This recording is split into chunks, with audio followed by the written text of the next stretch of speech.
on the job. Is obviously one of the best in America. We didn't win this game today. We won it with our preparation early in the week. We'd had a long time off since our last game. Gave us an opportunity to get Coleman back and in practice. But we had a great week of prep.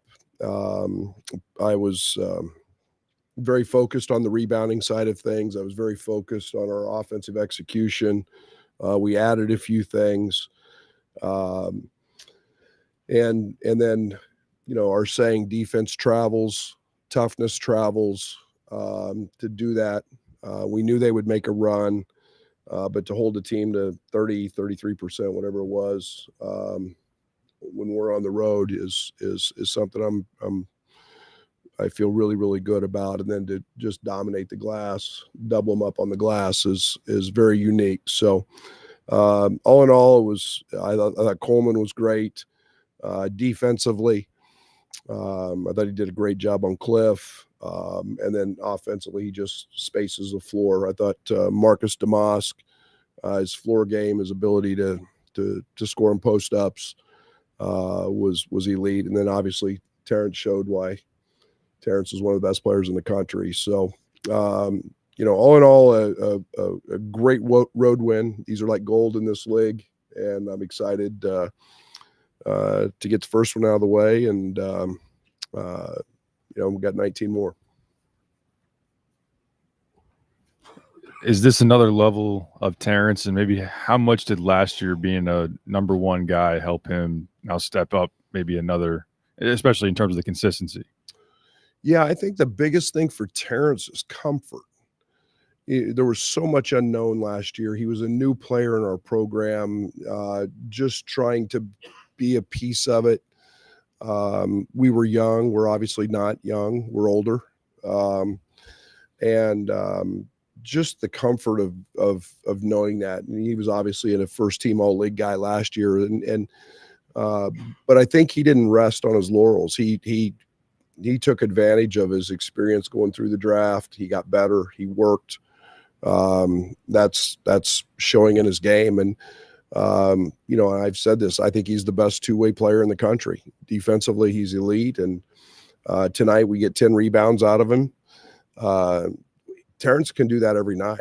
And, that's what good players do, is they find ways to stuff a stat sheet and help their team win. And he's doing it all. When you're going against a team with this kind of defensive pressure, you're going to turn it over some. How do you get through those situations, those runs? Yeah, I mean, we're a really good passing team. So I didn't feel like you ever had to really handle it. You just kind of pass it. And I thought what we did on the backside of it was more important than what we did on the attacking it. I thought we took our opportunities when we were there, but we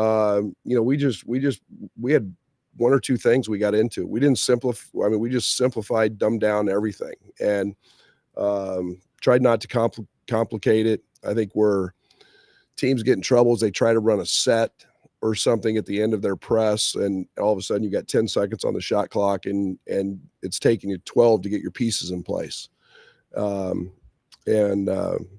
We can pass.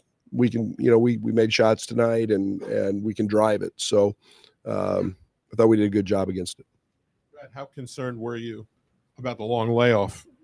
I was before practice. We needed it. And it was great timing from the standpoint that we had to get Coleman back. Coleman had set out over 2 weeks, missed 3 games, trying to clear up, pretty severe tendonitis, quad tendonitis issue that was down in his knee. And he'd been limping around. Our training staff, our trainer, Paul Schmidt, our strength coach, lived with him. We've got him back and in a good place. So I wasn't worried about it. I was actually pretty excited about the fact we needed it.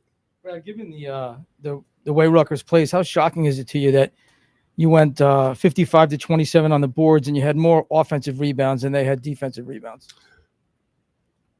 That's unique. I thought that it was an area that we've always been good at. I've been really upset with my team because of our lack of offensive rebounding. We've been a top team a top team in our league, a top team in the country in terms of offensive rebounding over the years. And, to win games on the road, you have to offensive rebound. You got to find some easy baskets. And we weren't finding enough easy baskets. I thought Quincy Guerrier, I thought Justin Harmon, I thought early we were really Ty Rogers. I thought we were really effective on the glass, and we were doing it from all 5 spots. So it was a point of emphasis. I'm glad it sunk in because we needed all of that today to win. What carryover did you maybe see offensively from what you did in practice this week to today? Yeah, a lot. I thought it was we've really tried to emphasize, we've been trying to emphasize driving the ball. I go back to our Kansas exhibition. We shot 26 free throws in one half, and we just got passive. I thought we made really good decisions tonight in terms of when to attack in transition and when not. I think that's we had 1 or 2 segments in the first half, 1 or 2 possessions where we got a little out of sorts, but on the road, you got to be selective. I thought we did a good job of that, and we drove the ball. And Terrence was impressive the first half, getting downhill. Marcus was living in the paint, as was Ty. Talk about how different or how difficult it is to win on the road in the Big Ten, and how difficult this place is. What was it about the start tonight that brought that energy and got the guys going out to the good start? Well, one, it's a league game. It's there's a different. It's hard to explain till you're in the locker room and you're in practice. It's a different aura about a league game. And that every facility is going to be packed. Every team's going to be prepared. They know us better than anybody else we've played to this point. And but it is very hard. And Steve's one of the elite coaches in the country. That's a very good basketball team. They've got the record for a reason. They're going to win a ton of games. Cliff is one of the best defenders and best athletes in college basketball. And so it's like gold. You dread it when you have to go on the road, but it's like, stocking gold, taking a piece of gold out of Fort Knox and stocking it in your locker room. It's so hard to do in this league. And you got to be extra tough. And like we said, that's what we try to build our program on, is toughness and defense. And tonight we were able to do both of those. You said you weren't concerned about Marcus having a couple of off games. Was there anything you saw in the lead up that you knew he was going to be this good tonight? Well, I knew in the recruiting process he always played pretty good in big games. This game was he was great in Marquette. He was really solid. I think he's starting to find more comfort in everything that we're doing. I think he's if Marcus does anything, he works too hard. He lives in the gym, but you get rewarded for that. And he's starting to see that. And again, tonight was a night we put the ball in his hands a lot. We love the matchup, and we know how good a post player he is. You just mentioned matchups. When you go into this, do you look at sometimes you have almost like a point guard by committee, a different guys running it, whether it's matchups, do matchups play a huge role in who you use? Absolutely. I think that's the world today.